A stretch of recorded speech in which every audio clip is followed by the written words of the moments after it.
Logan Paul vs. Dillon Danis is happening this Saturday, and although I typically wouldn't be interested in these kind of fights, this fight in particular, I'm actually very interested to see how it plays out, and so is a lot of people. Now, we all know the main reason this fight has so much hype and attention behind it, and that's because Dillon Danis has been utilizing a very different style of promotion where he basically just posts any and all pictures of Logan Paul's fiance with every single guy she's ever been with. Now, if you want a more in-depth video on that, many people have made one. I myself have made one. If you want, you can go watch it. But let's get into how I think this fight will play out and who I think will win in the end. It seems like most people believe that Logan Paul will probably win this fight. He's got the size advantage for sure. He's got the boxing experience. Dillon does have the overall combat experience, but Logan has the boxing experience over him. And the little boxing footage we've seen of Dillon, he hasn't really looked great.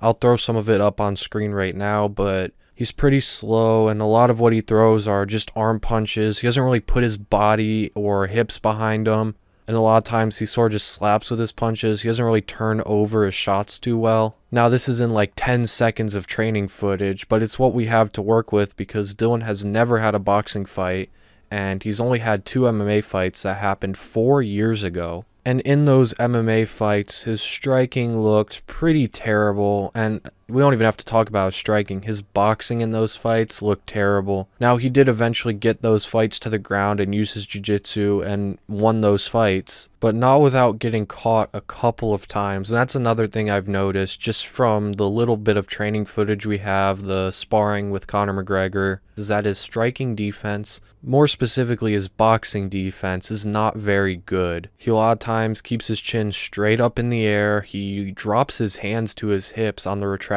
of his punches, and he just likes to throw punches from his hips, which means his head is wide open, and against a guy who is very fast like Logan Paul, who also has a very good jab. That jab from Logan's going to be landing all day if his defense hasn't tightened up. His footwork is also not very good. That is the most important aspect of boxing. Footwork is more important than your ability to punch. But Dillon does not have great footwork. He goes in a straight line, back and forth. He doesn't know how to cut off at angles. As for Logan, Logan also has a very weird style for boxing. He keeps his hands super low. Lucky for Dillon, his defense is not very good. Logan is much more of an offensive fighter than a defensive fighter. His footwork is not great. When he's off the back foot, he's okay at circling away. It's when he's on the front foot, he's often just chasing his opponents around. He's not really cutting off the ring. Logan's entire defense is pretty much solely reliant on his reflexes and his head movement. And to be fair, he does have pretty good head movement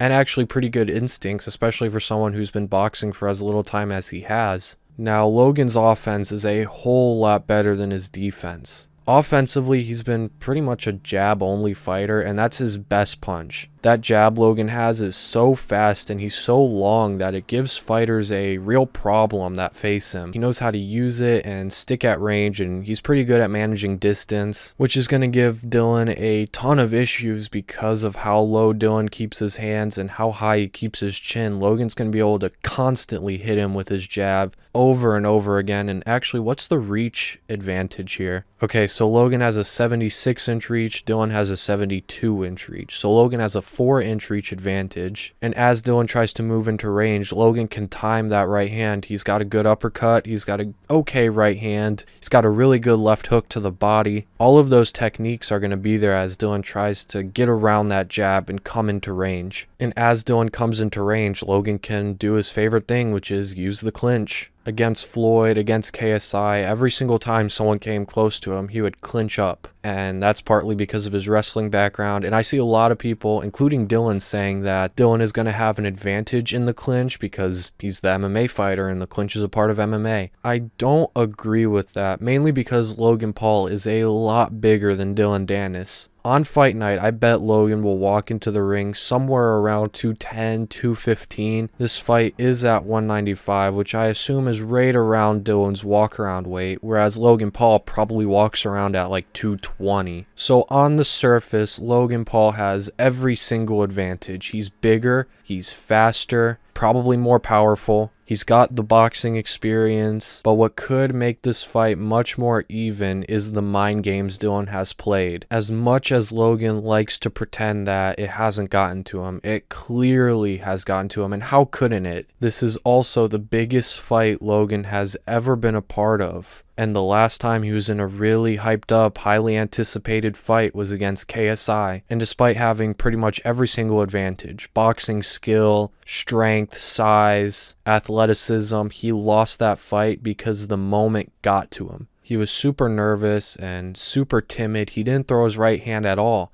And actually, the only time he did throw his right hand, he would hurt KSI. Logan Paul wins that fight if he throws his right hand more, for sure, but instead he decides to be an exclusively jab fighter, stay on the back foot, and let KSI come forward and wing right hands at him, and Logan crumbled under pressure and couldn't deal with it. As well, in pretty much every single one of Logan's fights, I think both KSI fights were 6 rounds and the Floyd fight was 8 rounds, but towards the end of the fights, he was in survival mode because he does not have very good cardio. He gasses out instantly pretty much. And that's due to the sheer muscle mass he has. He's not built like a boxer. Dillon is built much more like a fighter than Logan is. Logan is way too jacked. He has way too much muscle mass, and the more muscle mass you have, the more oxygen you need to supply those muscles, meaning that you will gas out a lot faster. Dillon, on the other hand, we don't know his cardio. We've never seen him go deep into fights. We have seen that from Logan, and we have seen that a lot of times he gasses out and is in pure survival mode, but that is Dillon's best chance to win. He has to be on the front foot, survive those early rounds. He might get dropped in those first few rounds. I wouldn't be surprised. Logan, we don't really know how much power he has. He did drop KSI, but the fact that Dillon keeps his hands so low and doesn't really have great head movement or defense makes me think that Logan could very easily drop him very early on. But as the fight wears on, as Logan starts to get tired, Dillon has to really go for it. He has to steal those rounds at the end. He has to work to the inside, put volume on Logan, and overwhelm him with pressure like KSI did. But in the end, how do I see this fight playing out? I see Logan Paul coming out, taking the center of the ring immediately. I see Logan constantly throwing jabs at Dillon as Dillon tries to make his way into range. And I think those first few rounds Logan will win pretty easily. He might catch Dillon on an entry with an uppercut or a left hook to the body. Could drop him with a liver shot. And I think there's a very strong chance, like 70% chance, that Logan drops Dillon in the first few rounds.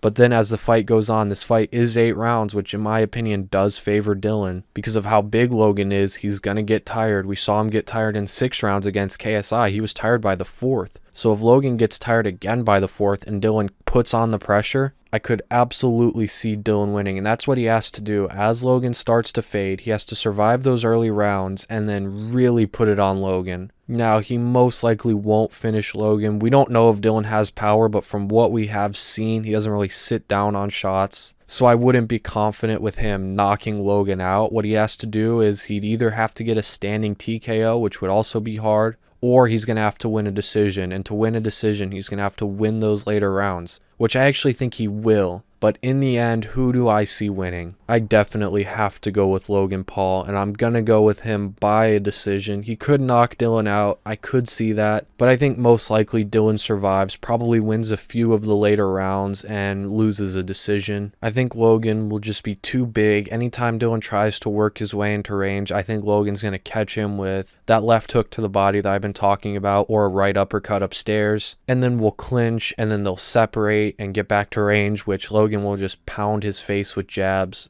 Pause. It's a tough fight for Dillon. Actually, I really want to see Logan and Dillon in MMA, and I know they agreed to it if Dillon shows up, which we're only a few days out from the fight, and Dillon hasn't pulled out yet, so I'm assuming he will show up, but I really want to see them fight in MMA. I think that's more competitive and actually a lot more interesting. But that is my final prediction. I'm going to go with Logan Paul by a decision over Dillon Danis. I think he has a slightly better chance than most people are giving him, mainly because Logan gasses out, and Logan is hittable and doesn't have the best footwork or technical ability, but I think the experience here will show. As well, Dillon doesn't even have a coach. He seems like he just jumps around from MMA gym to MMA gym. I've barely seen him do any boxing specific training, and I don't even think he has a boxing specific coach. Do we even know if he has a coach? I heard it was supposed to be John Kavanaugh and Conor McGregor. John Kavanaugh's a great coach, great MMA coach, great striking coach, probably a decent boxing coach, but I haven't really seen him too involved in Dillon's camp, so who knows who Dillon's coach is and who will corner Dillon. But anyways, that is the end of the video. If you are new here and you did enjoy, please subscribe if you want to, like the video if you want, comment your predictions for this fight in the comments down below.